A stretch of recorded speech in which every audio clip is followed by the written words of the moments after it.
participants. I think we are ready to start this webinar.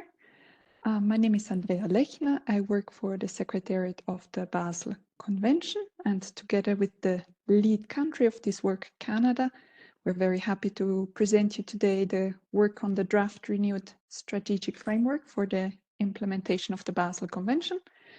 I would be starting off with a small presentation about the background and the history of this development of the strategic framework. And then Julie Croteau from Canada would be taking over to introduce the framework to you. And with that, let's get started a little bit on the background.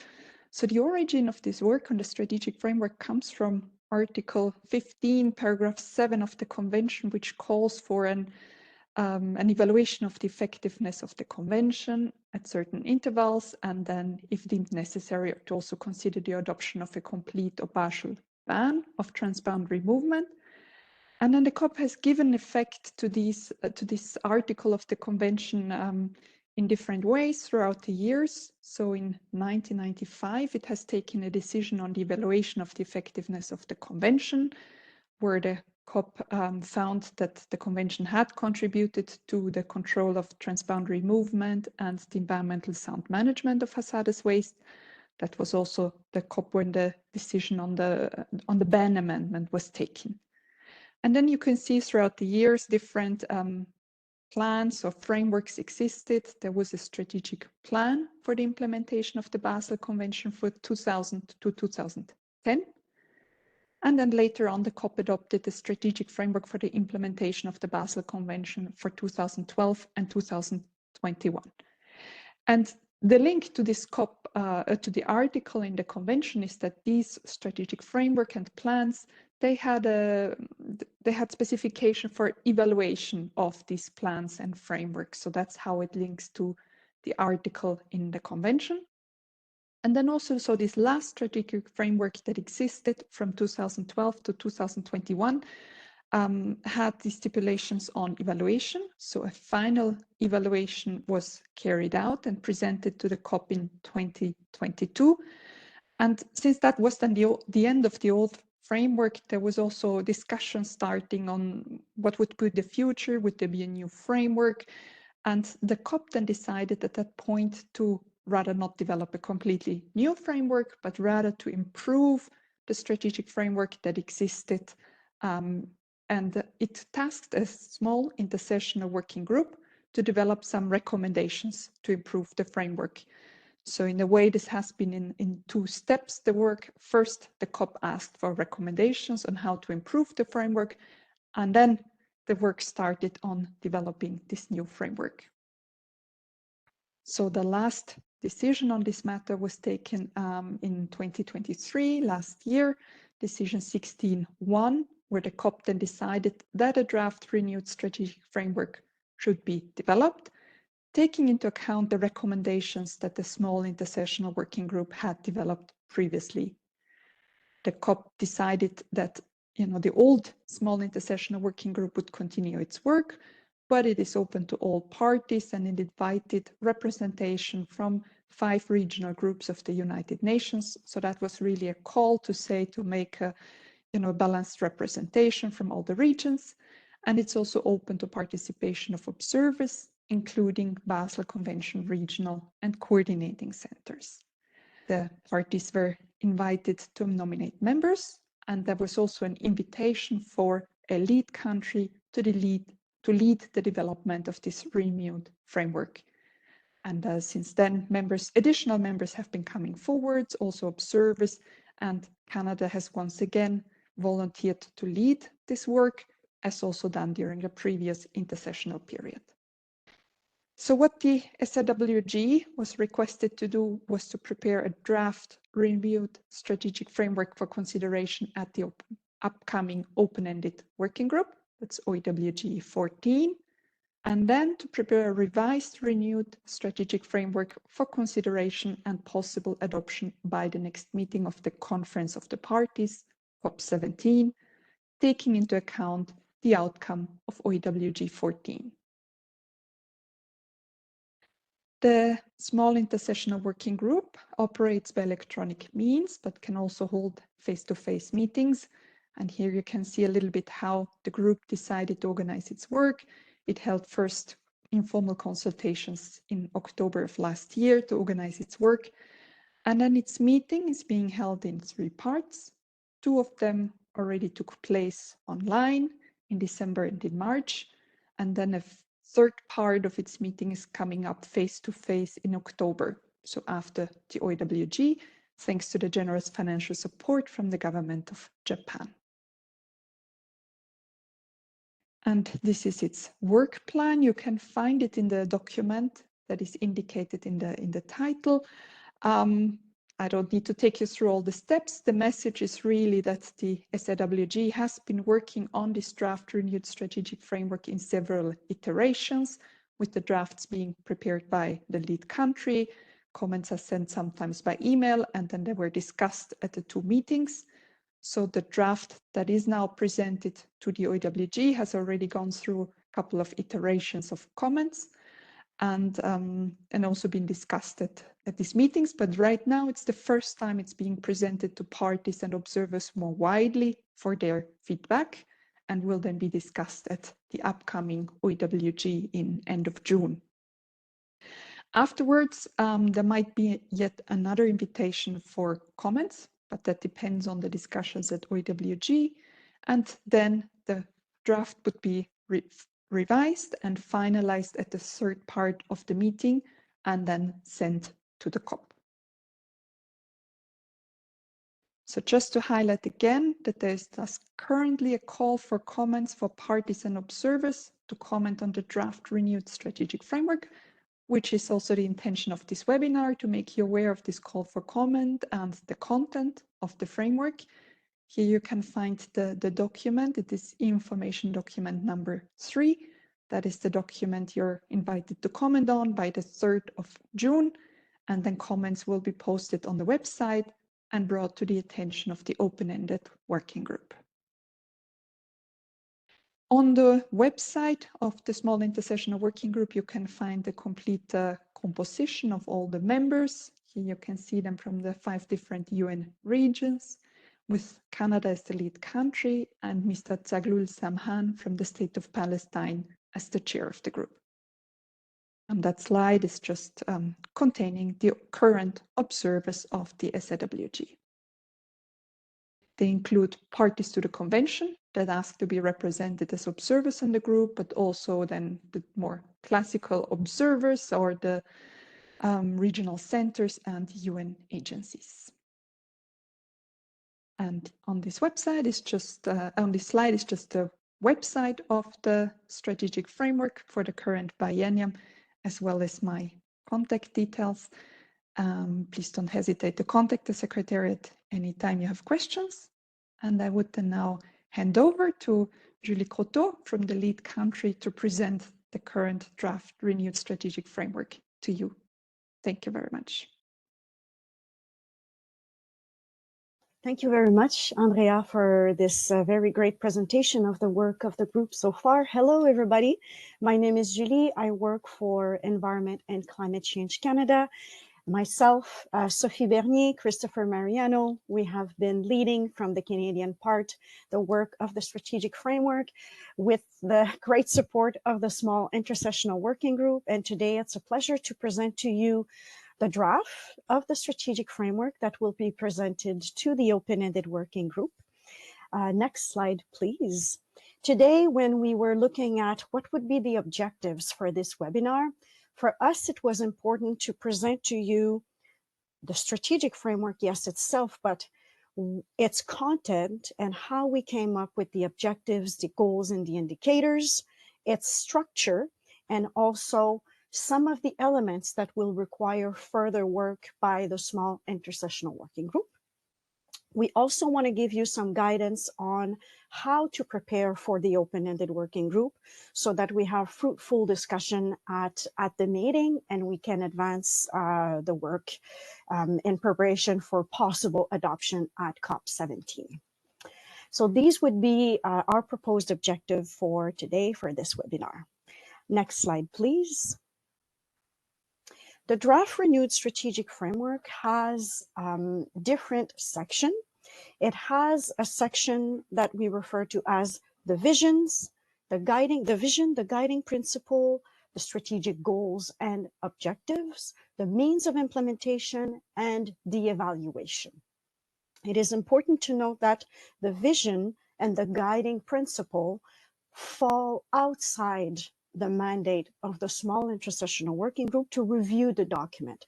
As such, when you're going to be looking in the strategic framework, they have not been reviewed by the group.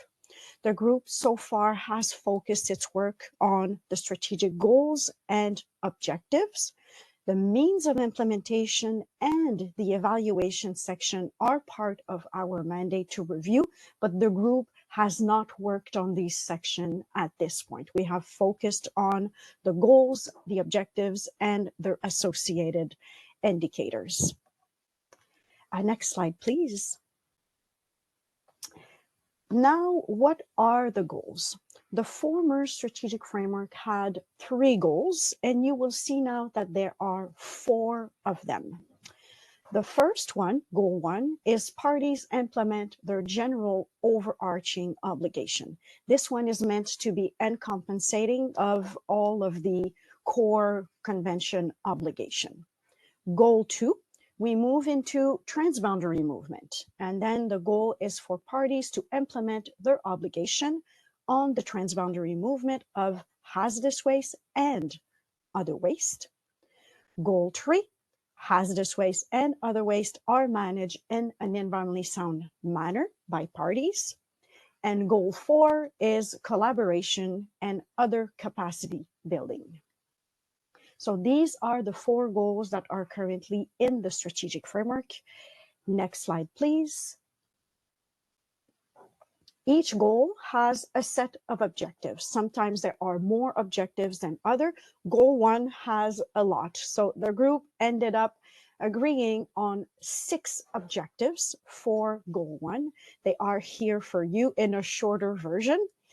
Objective 1.1, national legislation to implement the obligation of the convention are in place and are made available to all parties. You will see this concept of are made available to all parties in numerous objectives. And this is important because it is key that other countries are able to see this information, to see that the country has made available to all parties for example, here, the national legislation, and it's often on the Basel website or also in the national report, different place. So we'll present to you that a little bit later, but this concept of the availability of the information, you will see in numerous objectives. So this is objective 1.1. Objective 1.2 is about national definition. So national definition of hazardous waste and prohibitions and other control measures to have for hazardous waste and other waste are made available to all parties. Objective 1.3, competent authorities and focal point are designated and their information is available. 1.4, our favorite, national reports. They are transmitted and made available to all parties, an important one. Objective 1.5, there are guidance on the implementation of the convention and it is available. And 1.6, the measures to reduce generation of hazardous waste and other waste are implemented. So this goal is quite big. It encompasses many objectives, and it's meant to be kind of the overall goal of the strategic framework. So this is for goal 1. Now we can move to goal 2 on the next slide. Thank you, Secretariat. So here we have 3 objectives. Objective 2.1 is currently empty. It's an objective that will be built for the prior informed consent. For colleagues that may not be aware, there is another group that is currently dedicated to the work of the prior informed consent. And at this point, when we were looking at having an objective in the strategic framework on the PIC process, we thought that it would be better for this other group to advance its work. And after the open-ended working group, an objective which regards to the prior informed consent will be integrated in the strategic framework. But at this point, it is empty to give the other group a bit more time to advance its work. We do, however, have two objectives on this one, which is on the transboundary movement of hazardous waste for this goal. Objective 2.2, to prevent and punish illegal traffic in hazardous and other waste. This is very important. And objective 2.3, to reduce the transboundary movement of hazardous waste and other waste. So these are the objectives for goal 2 at this point. Next slide, please. Goal 3. It's environmentally sound manner, and here we have 4 objectives. Objective 3.1, parties have legislations and other measures in place requiring that hazardous waste and other waste to be exported are managed in an environmentally sound manner in the state of import or elsewhere. Objective 3.2, parties have access to disposal facilities for the environmentally sound management of hazardous waste and other waste.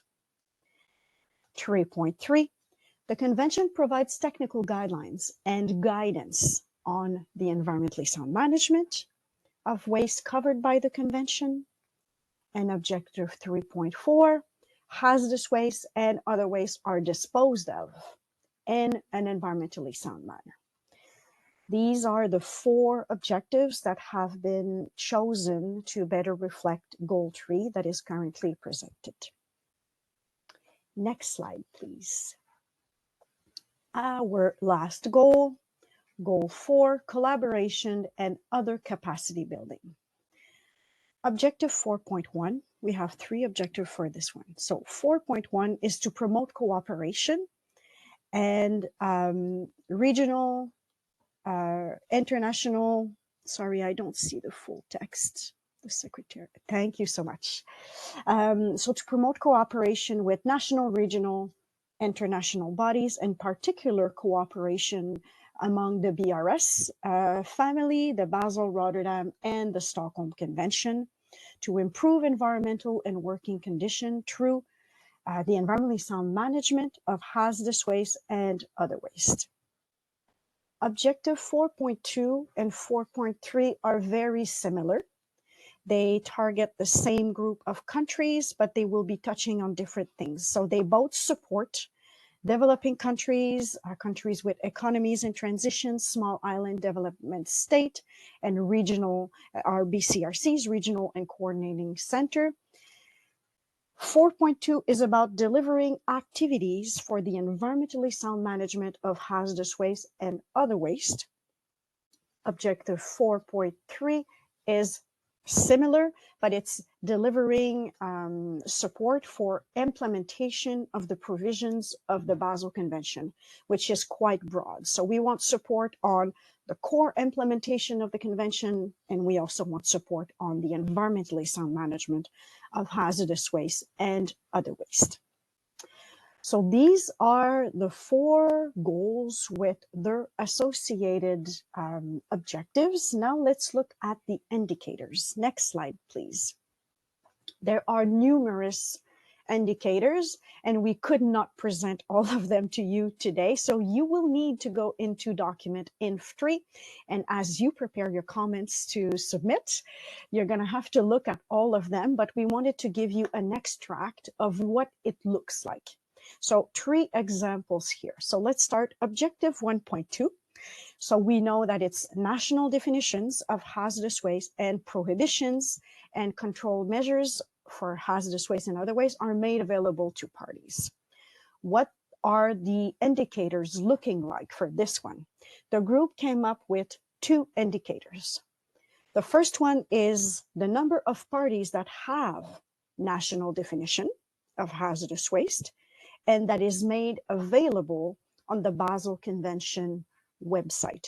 So here the concept is that if your country has a definition, but it's not publicly available either in the national report or on the Basel website, it is difficult for other countries to know what is that definition. So the information needs to be available. The indicator is built on, do you have it? And is it available on the Basel Convention website? So it kind of covers two aspects. Another indicator for this one is the number of parties with prohibitions and other control measures for hazardous waste and other waste. So for these countries that have these prohibitions and control measures, that this information is also available on the Basel Convention website. So these are the two indicators that the small intersessional working group considered to be the best to measure in an efficient manner objective 1.2. Another example for the competent authorities and the focal points, it's in objective 1.3. And here 3 indicators were chosen. The first one is the number of parties that have a competent authority and that this information is available. The second indicator, very similar, the number of parties that have a focal point and that this information is also on the Basel Convention website. And number 3 is via the national report, is the number of parties that have confirmed in their national report that their contact information is up to date for both the competent authority and the focal point. You will see at the end of this indicator that there is a time period that is currently in square bracket. This is linked to the duration of the strategic framework. In the next slide, we will present to you the idea behind the duration and the decision that needs to be made. So with regards to the national report and the confirmation, in the annual reporting format, there is a question, and every year parties are being asked to confirm if their information is up to date. And that was identified as important as an indicator for this objective. It's because sometime a country will submit its information on focal point, competent authority, but that information may not be up to date. So this box that you click in your annual report to say, yes, this is still the good contact information. So on a yearly basis, we are always sure that the information that is available is up to date. So that's why there is 3 indicators for this one. And the last one is more on a regular basis to make sure that the information that we see is up to date. Another example, because we can't present them all, but objective 2.2 is about illegal traffic. So the objective is to prevent and punish illegal traffic in hazardous waste and other waste. This one has 4 indicators. The first one, the number of parties with legislation in place to prevent illegal traffic. Indicator number 2, the number of cases that have been closed, or the number of parties with legislation in place. Oh, that's a typo. Oh no, sorry, it's not a typo. There may be missing 1 number. Let me just check in the current version. Oh, it's going to take too much time. So another indicator, the number of parties with legislation in place to punish illegal traffic. So we have the concept of preventing in indicator 1, and then this concept of punishing. So 2 different elements. Indicator 4, which would be the numbering aspect, the number of capacity building activities conducted to prevent and combat illegal traffic. And the last one is in square bracket, which means that the small intersessional working group is still considering this, the number of discrepancies detected in the number of cases of illegal traffic closed by parties.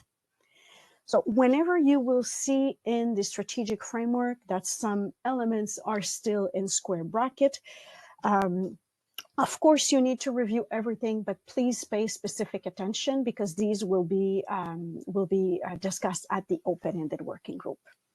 So these are examples of indicators that have been built. Sometimes there are more, and the goal is to be able to evaluate each aspect of an objective and to make sure that it is complete, and that when it's going to be the time to prepare a report, that the indicators can effectively measure the objective that has been agreed upon by the parties. So this is for the indicator. If we move to the next slide, thank you very much. You will see that in the annex of the strategic framework, the framework was put in a table format, because this is how the first draft were built by the small intersessional working group. And we ended up finding that the table format was really useful. So here it's just an extract, it's much longer. But what is interesting, if you can look at the last column, which is called Convention Article and Sources of Information. When we worked, the group tried to identify which objective and where are we going to find the information. So as a way of working, what the group did is that we looked into the national reports. We've looked at the compliance committee reports as good sources of information, the Basel website, and other kind of reports. So this is the source of information that will be used to inform the indicator. And we thought that it would be good to keep this information in the strategic framework. The previous versions of the strategic framework did not have that level of detail. The article of the convention where this has been built and the source of information. But for us as a group, we thought that it was important because it helps understand how it will be measured and what is the tool for the assessment. So throughout the strategic framework, in the table format, you will see for each objective what will be the source of information, and when possible or relevant, if there was a specific article that was used to build this. So for example, if we look at 1.3, the competent authorities and the focal points, that's Article 5 of the convention. In terms of the sources of information, sometimes there is a longer list, but very often you will see that the Compliance Committee report, the national report, and the Basel Convention website are really core in terms of sources of information, and they repeat themselves, but every indicator needs to have a source of information. If not, at the end, when it's time to do the evaluation, it's not going to work. So when you're going to be reviewing the strategic framework to prepare your comments, have a look at this annex, which also gives you more information on where to look in terms of information for the indicator. So this is for the table format. Next slide, please.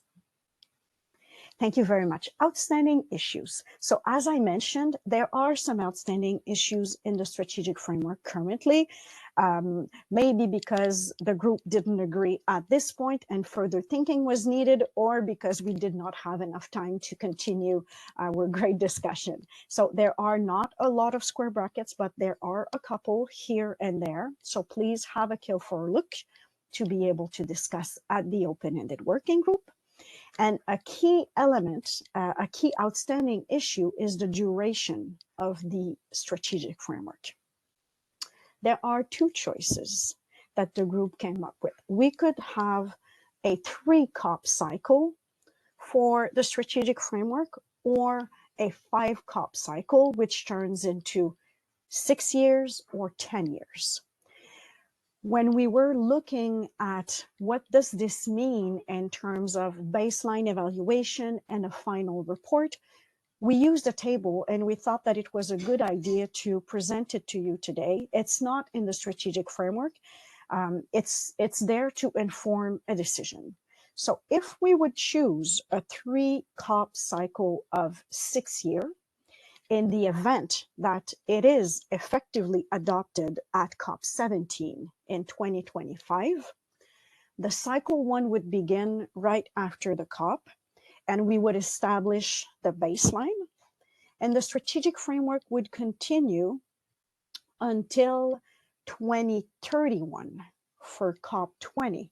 So there would be 3 COP cycle.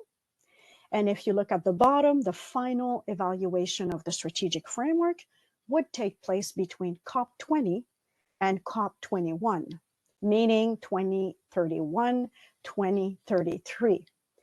The adoption of the final report of how countries are doing against all of the indicators and overall the convention's evaluation, it would be 2033. So if we decide on a 6-year strategic framework, these are the timelines. If we move to 5 COP cycle and a 10-year framework, you have the same cascade of work, except usually when it's that long, there is a midterm evaluation. So when we are on cycle 3 of the strategic framework, between 2029 and 2031, so this means COP19 and COP20, we would have a midterm evaluation. And then we would continue until the final evaluation between COP22, COP23, 2035, and 2037. So the timeline is much later, and the report would be 2037. Think about this. If what is better for the convention?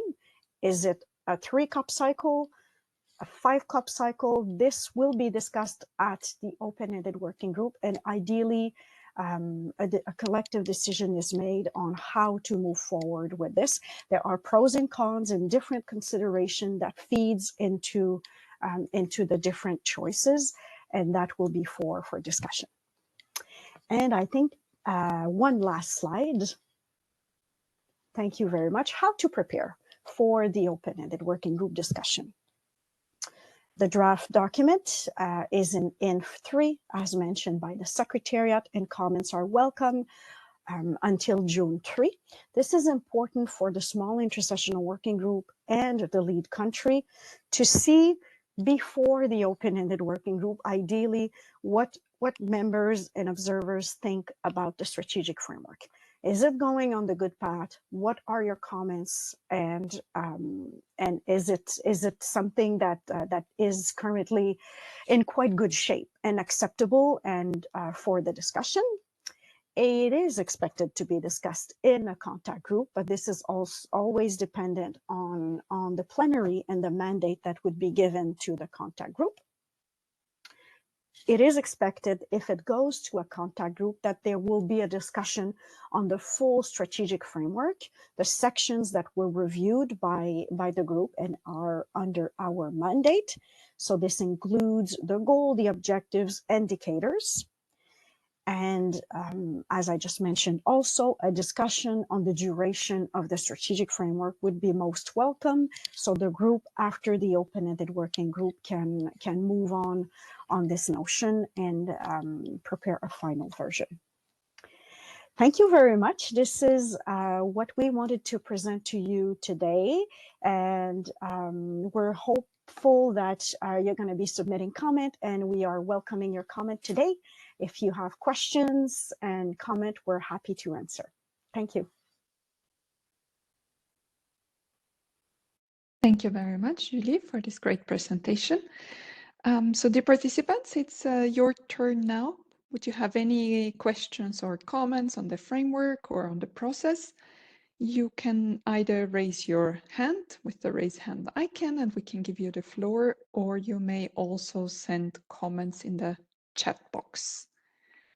And I see already we have a first question or comment from Alberto Capra from BCRC Argentina. Please, go ahead. Good morning, everyone. Good morning, Juliette. Very, very nice presentation. I thank you very much, Canada, for the preparation and this ability to explain the strategic framework, which is quite relevant. I wanted to ask you, because I didn't go deep inside, what about financing? If there is an indicator. I asked this question because coming from a BCRC, for us is very relevant, the financing aspect, and we are evaluated a part of this strategic framework. So one of the questions is the financing. So thinking that developed countries in general help quite a lot developing ones. What about this topic, which is, I think it's very relevant for developing countries? If I know there is quite a long indicators, the topic is quite long, but maybe if there is something else that we can say about this.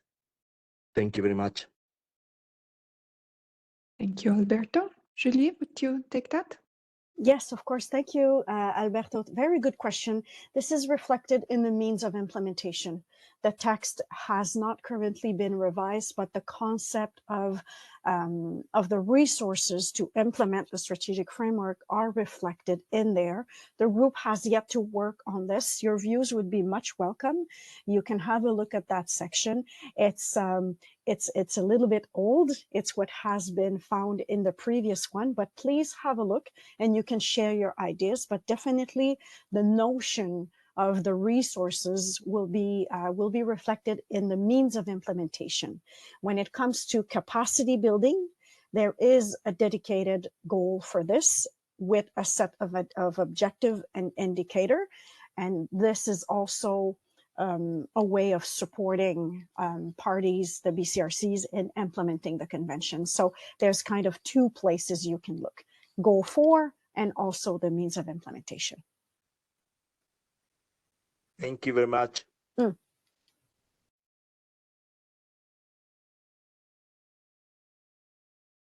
Okay, then I see we got one question in the chat, and it says, where can I find a list of working groups, especially those involved with transboundary waste movements? I actually don't think that we have one website where you can find all the working groups in one overview. What you can do is, if you go on the Basel Convention website, there's the section called Implementation, and it's under the specific areas of work that these working groups would be listed out. For example, there's the one on the prior informed consent procedure that Julie spoke about before. There's the one on the strategic framework. Then there's also the one on the electronic notifications. But what we can do, if you're interested, is that we send you a follow-up email with a listing of all these groups. That is helpful.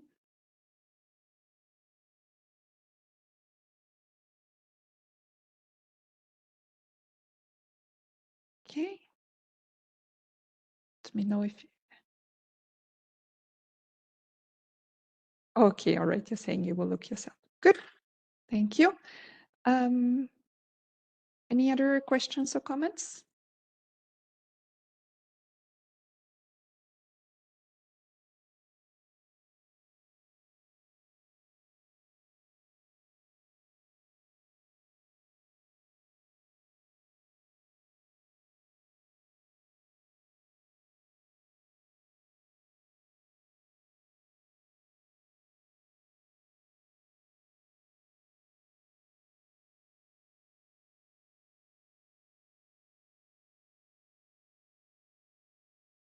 If not, let me just say in the meantime, so we have a second webinar planned on this next Tuesday, later in the day, for anybody who's interested. And also we will be sending around the presentations in PDF after the webinar, so you can have access to the presentations. And yeah, we really look forward to receiving comments on the framework. Julie, anything you wish to say if we don't get any other requests for comments or questions? Thank you very much. Thank you very much, everybody. We're looking forward to the discussion at the open-ended working group. Canada will be attending, and numerous members of the small intersessional working group, which are all prepared to discuss about this. So any member is a good point of information if you have some. The list is on the website of which countries and observers are participating more actively in this work. But of course, this is for all parties to look at the open-ended working group. So looking forward to the discussion. Thank you very much. Thank you very much also from my side, and see you soon. Bye-bye. Have a good day.